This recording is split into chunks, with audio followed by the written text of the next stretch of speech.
Rumi said, if words come from the heart, they will enter the heart.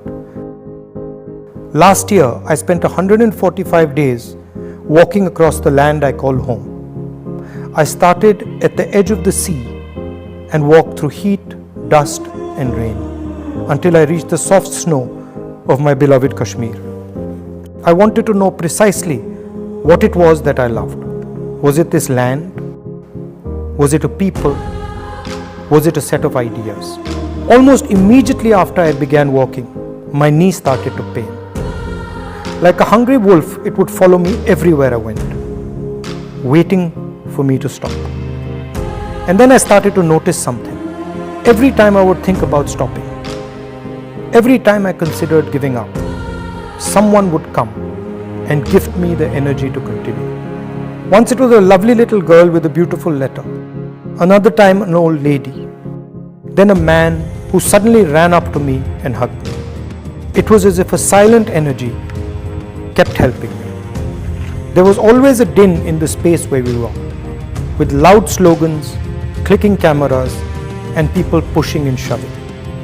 Then one day, I felt a silence I had never felt before. I could hear nothing but the voice of the person holding my hand and talking to me. He was a farmer, and he spoke about his crop.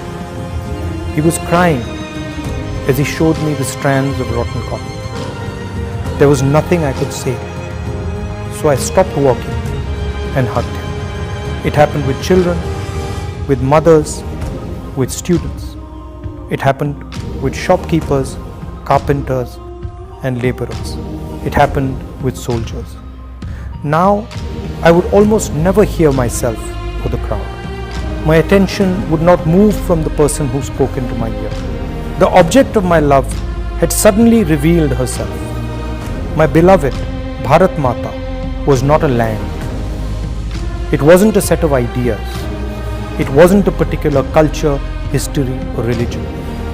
It was the voice of every single Indian, no matter how weak or strong. India was the happiness, the fear, and the pain hidden deep inside all the voices. To hear India, my own voice, my desires, my ambitions had to fall silent. India would speak to one of her own, but only if one was humble and completely silent. How simple it had turned out to be.